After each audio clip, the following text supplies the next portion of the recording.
எல்லாருக்கும் வணக்கம். இன்றைக்கி நம்ம கல்யாண வீடுகள்லாம் நம்ம ரசித்து சாப்பிடக்கூடிய, வாயில் வச்சோன்னே அப்படியே கரைஞ்சி போகக்கூடிய கேசரி வீட்டிலையே எப்படி பண்ணுறதுன்னு பார்க்கலாம் வாங்க. இது பண்ணுறதுக்கு இப்போ ஒரு பாத்திரம் அடுப்பில் வச்சுருக்கேன். சூடானதுக்கப்புறமா 1 ஸ்பூன் அளவுக்கு நெய் சேர்த்துட்டு, இப்போ நான் இன்றைக்கி 1 கிளாஸ் அளவு ரவை எடுத்திருக்கேன். இதை நம்ம நல்லா வறுத்து எடுத்துக்க போகிறோம். இந்த 1 கிளாஸ் அளவு நம்ம ரவை சேர்த்தோம் அப்படின்னா கிட்டத்தட்ட 5 பேர் நம்ம வீட்டில் கேசரி தாராளமாக சாப்பிட்லாம். கேசரிக்கு நல்லா டேஸ்ட் கொடுக்குறதே இந்த ரவையை நம்ம எப்படி வறுக்கிறோம் அப்படிங்கிறதுல தான்.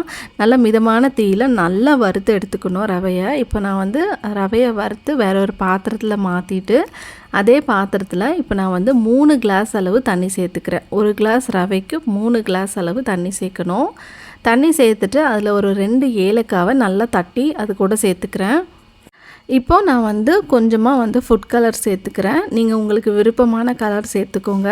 கலர் சேர்க்க விருப்பம் இல்லைன்னா ஒரு பிஞ்ச் அளவு நீங்கள் மஞ்சள் பொடி கூட சேர்த்துக்கலாம்.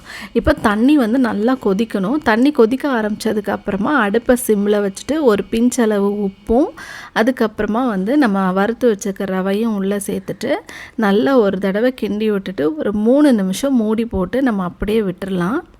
ரவையை உள்ளே சேர்த்து கிண்டும்போது மறக்காமல் அடுப்பை சிம்மில் வச்சுக்கோங்க. இப்போ அவ்வளோதான். இப்போ நம்ம ஒரு 3 நிமிஷம் மூடி போட்டு அப்படியே விட்டுடலாம். 3 நிமிஷம் கழித்து ஓப்பன் பண்ணோம் அப்படின்னா இப்படி தான் இருக்கும்.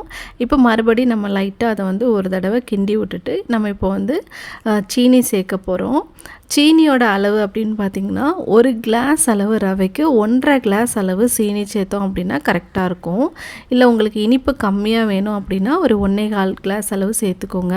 ஆனால் 1 கிளாஸ் ரவைக்கு 1.5 கிளாஸ் அளவு சீனி ரொம்ப கரெக்டாக இருக்கும். நம்ம டேஸ்ட் நல்லா சூப்பராக இருக்கும். இப்போ இந்த சீனியை நல்லா ஒருக்கா கரையிற மாதிரி நல்லா கிண்டி விட்டுக்கலாம்.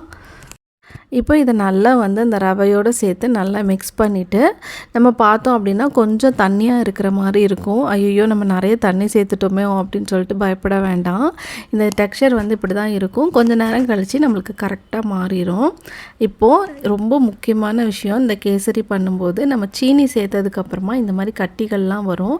அதை நல்லா பொறுமையாக நம்ம கொஞ்சம் கரண்டியை வச்சு உடச்சி விடணும். நீங்கள் அந்த கட்டிகளெல்லாம் உடச்சி விடாமல் அப்படியே மூடி போட்டிங்க அப்படின்னா கேசரி லாஸ்ட்டில் பார்த்திங்கன்னா அங்கங்கே கட்டி கட்டியாக இருக்கும்.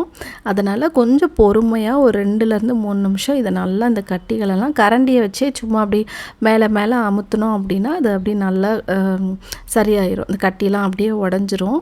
அதனால் எல்லாத்தையும் நல்லா உடச்சி விட்டுட்டு அதுக்கப்புறமா நீங்கள் என்ன பண்ணணுன்னா மறுபடியும் ஒரு 2 நிமிஷம் மூடி போட்டு வச்சிட்டிங்க அப்படின்னா சூப்பராக கேசரி ரெடி ஆயிரும்.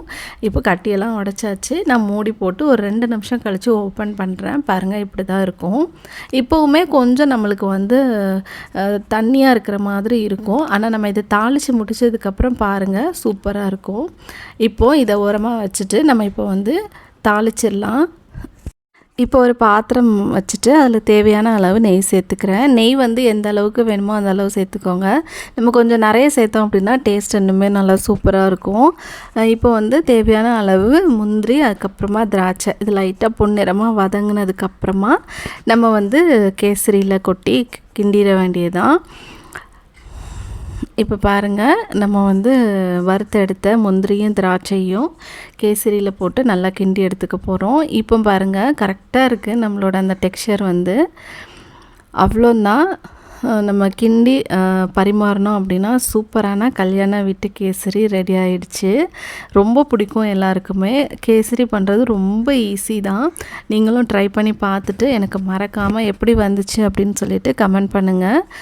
இப்போ நான் கொஞ்சமாக கரண்டியில் எடுத்து காட்டுறேன். எவ்வளோ அழகாக இருக்குது பாருங்கள் அதோட டெக்ஸ்சர். சுத்தமாக ஒட்டவே ஒட்டாது. பாத்திரத்தில் வாயில் வச்சோன்னா அப்படியே கரைஞ்சி போயிடும். எல்லாருமே ரொம்ப விரும்பி சாப்பிடுவாங்க. மறக்காமல் நீங்களும் ட்ரை பண்ணி பாருங்கள். இந்த வீடியோவை இவ்வளோ பொறுமையாக நீங்கள் பார்த்ததுக்கு ரொம்ப நன்றி.